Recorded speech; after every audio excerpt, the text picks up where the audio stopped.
జడగొట్టేది ఏంది?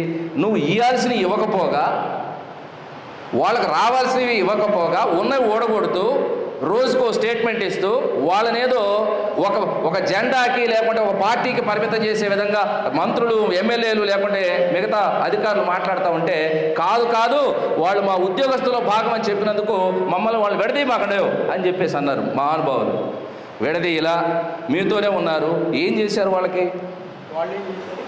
ఏం చేశారు వాళ్ళకు? గ్రామ వార్డు సచివాలయాల ఉద్యోగస్తులు మీరు చేసింది ఏమైనా ఉందా? ఉద్యోగాలు మేమిచ్చామంటున్నారు. మీ ఇంట్లో పాలేరు ఉద్యోగం ఏమైనా ఇచ్చావా? 20 లక్షల మందిలో పోటీ పడి ఉద్యోగం గెలుచుకున్నటువంటి వ్యక్తికి మేమిచ్చాం ఉద్యోగం చెప్పడానికి ఎంత ధైర్యం ఉండాలి అసలు రాజకీయ నాయకులకి? నువ్విచ్చేదేంటి? పని చేయకుండా ఊర కూర్చోబెట్టామని డబ్బులు ఇస్తున్నావా మాకు, మా సోదరులకి? ఎంత పని చేస్తున్నారంటే మీ మీద ప్రతి ఒక్కడు అజమాయిషీ చేసేవాడే. ఈ ఎంఆర్ఓ అజమాయిషీ చేసేవాడే, ఎంపీడీఓ అజమాయిషీ చేసేవాడే, పంచాయతీ సెక్రటరీ అజమాయిషీ చేసేవాడే, విఆర్ఓ అజమాయిషీ చేసేవాడే, చివరికి కలెక్టరేట్లో ఉండేవాడు వాడేవాడో మళ్ళీ మీ మీద అజమాయిషీ. అంటే దారిని పోయే దానాయిలు మొత్తము నువ్వు ఇది చేయి అని 10 పనులు అప్పగిస్తే ఏ పని చేయాలా? రోజుకి ఎన్ని గంటలు ఉంటాయి? గ్రామ వార్డు సచివాలయాల ఉద్యోగస్తులకు 48 గంటలు ఉంటాయా? రోజుకు 4 చేతులు 4 కాళ్ళు ఉంటాయా? 2 మెదళ్ళు ఉంటాయా వాళ్ళకేమన్నా? ఒక వ్యక్తి ఒక ఆర్డర్ ఇచ్చినప్పుడు ఆ పని చేసే వరకు మరొక అంశం అక్కడ ఉండకూడదు. అర్జెంట్, అది కూడా సాయంత్రం లోపు కావాలి రిపోర్ట్. అది ఇవ్వకపోతే నేను చాలా సందర్భాలు గమనించే మిత్రులారా, నువ్వు ఈ పని సాయంత్రం చేయకపోతే సస్పెండ్ అవుతావు. ఏంటి సస్పెండ్ అంటే అంత ఈజీనా? వాళ్ళ ఉద్దేశం ఏంటంటే గ్రామ వార్డు సచివాలయాలు అనేవాళ్ళు మొన్న ఈ మధ్యనే వచ్చారు, వాళ్ళు ఎవరికి కూడా మిగతా ఉద్యోగ సంఘాలతో సంబంధం లేదు, మనం ఏం చేసినా చెల్లిద్ది అనుకుంటున్నారు.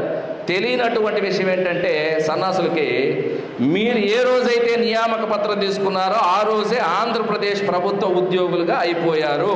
మీరు గ్రామ వార్డు సచివాలయం కావచ్చు, ఇక్కడ ఉన్నటువంటి అమరావతిలో ఉన్న సచివాలయం కావచ్చు, స్కూళ్ళు కావచ్చు, కలెక్టరేట్లో ఉన్న కలెక్టర్తో సహా అందరం మనం ఒకటే అనే విషయాన్ని మీ అందరూ కూడా గుర్తుపెట్టుకోవాల్సినటువంటి సందర్భం. మిత్రులారా, అసలు ఉద్యోగాలు ఇచ్చావు, ఎవరు వచ్చింది?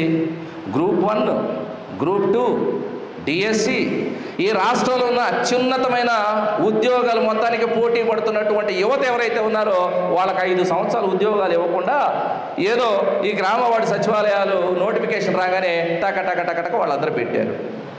ఏమన్నా 10వ తరగతి క్వాలిఫికేషన్తో తీసుకున్నావా? లేదు ఊర కూర్చోబెట్టేస్తున్నావా?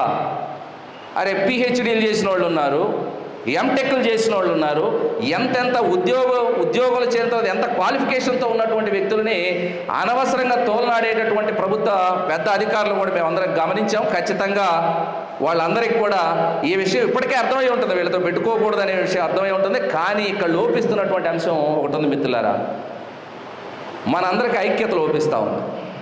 ఎంతసేపటికి ఒక రంగు పార్టీ గెలిస్తే ఆ రంగు పార్టీ జెండా కింద తలదాచుకోవడం కోసం ప్రయత్నం చేసే ఉద్యోగ ఉపాధ్యాయ సంఘాల దరిద్రపు నాయకులు ఈరోజు ఈ రాష్ట్రంలో ఉన్న ఉద్యోగ ఉపాధ్యాయ వ్యవస్థల్ని చిన్నాభిన్నం చేశారు.